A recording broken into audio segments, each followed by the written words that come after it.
Good morning, everyone. Today we will discuss case studies related to our new chapter, that is Lesson 5, Organizing. Let's start. The first question is, in a school fete, the whole activity is divided into task groups, each dealing with a specific area like food committee, decoration committee, ticketing committee, and so on. These are under the overall supervision of the official in charge of the event. Coordinating relationships are established among the various groups to enable smooth interaction and clarity about each group's contribution towards the event. Identify and state the function of management highlighted above. State the steps involved in the function of management identified above. So, as the question says that the whole activity is divided into task groups, and so it is the organizing function of management, as organizing is defined as the process of identifying and grouping the work to be performed, assigning duties to job positions, and establishing relationships for the purpose of accomplishing objectives. And in this question also, the work is divided into task groups with specific area, and these all areas are under the supervision of official in charge of the committee of the event, right? So next we have to write the steps of the in the process of organizing. So first step is identification and division of work. Why identification and division of work is written here? Because the whole activity is divided into task groups. So first step will be identification and division of work, and you will also give the explanation of this point, that organizing the first step in organizing is identifying and dividing the work into manageable activities so that duplication can be avoided. Now what will be the next step? That it is written in the question that each group is dealing with a specific area. So it is departmentalization, or we can say departmentation.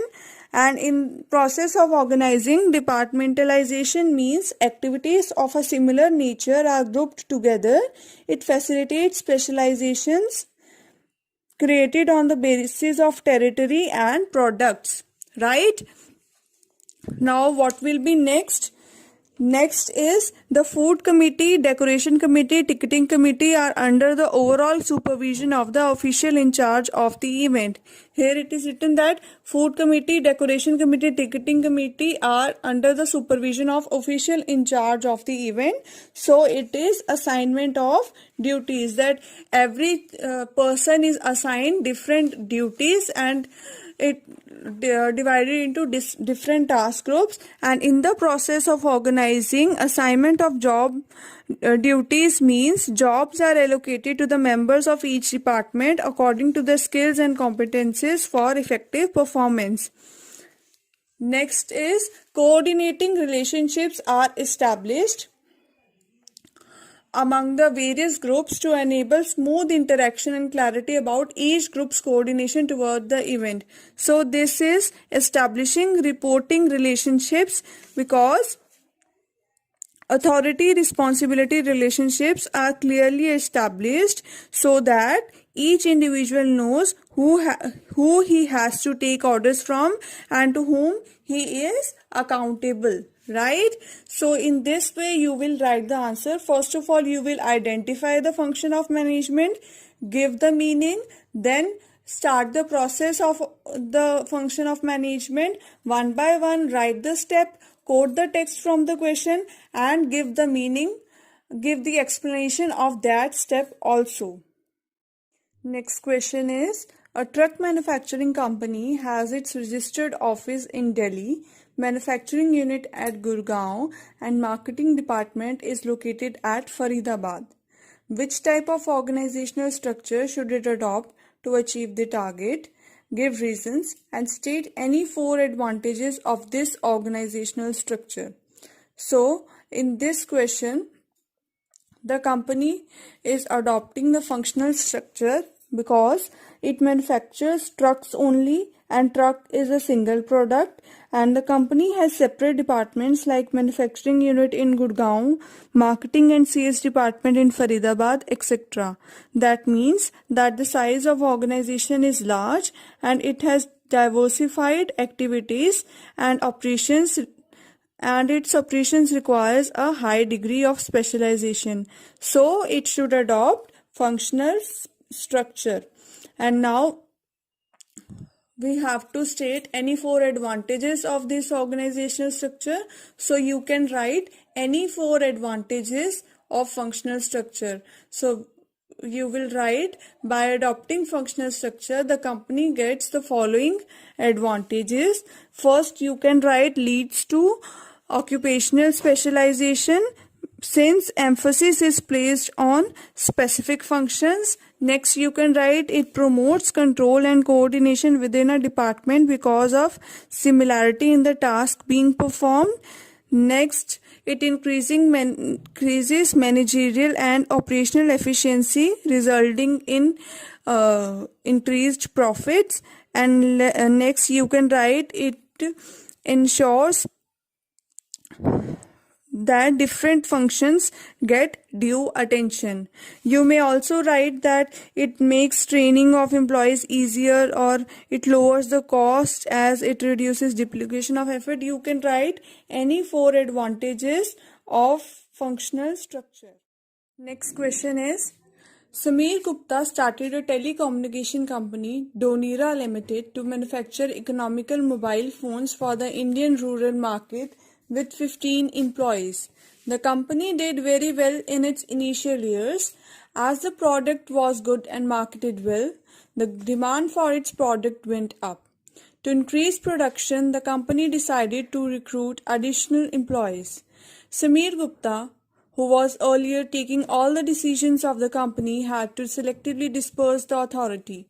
He believed that subordinates are competent, capable, and resourceful and can assume responsibility for effective implementation of their decisions. This paid off, and the company was not only able to increase its production but also expanded its product range.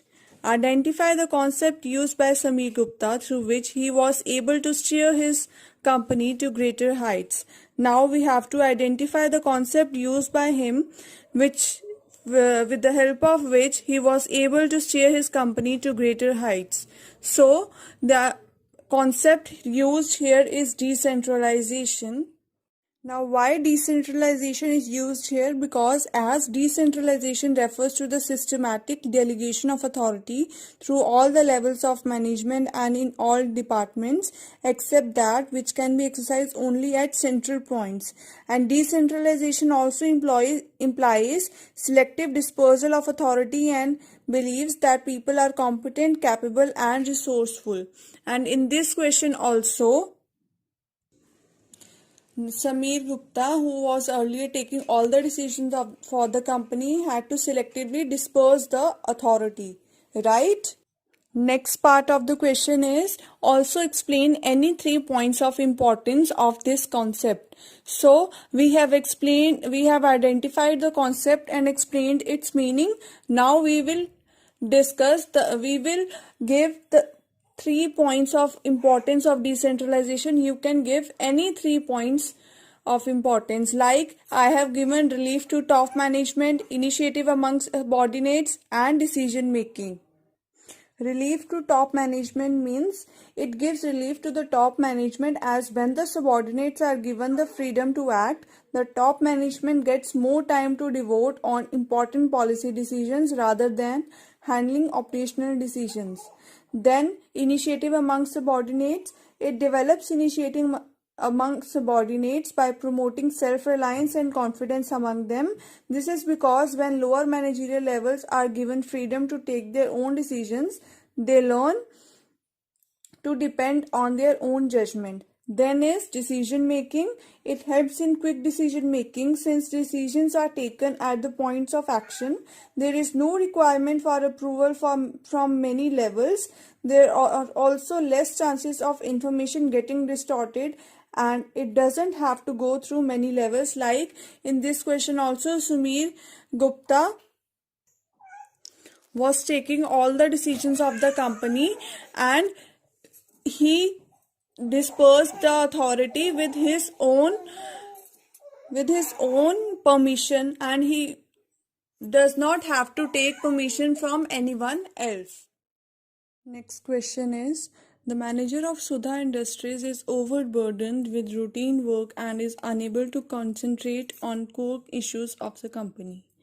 To overcome this problem, he entrusted some of his responsibility and authority to his immediate subordinate to share some of his routine work. Which concept of management is used by manager? So here, the the manager of Sudha Industries is overburdened by the issues of the company, and he is unable to concentrate on his routine work. And to overcome this problem, he entrusted some authority and responsibility to his subordinates so that his work can be shared. So in so delegation function of concept of management is used by the manager, because delegation means transfer of authority from superior to subordinate. Hope you understood the case studies. Do comment your doubts if you have any. Thank you.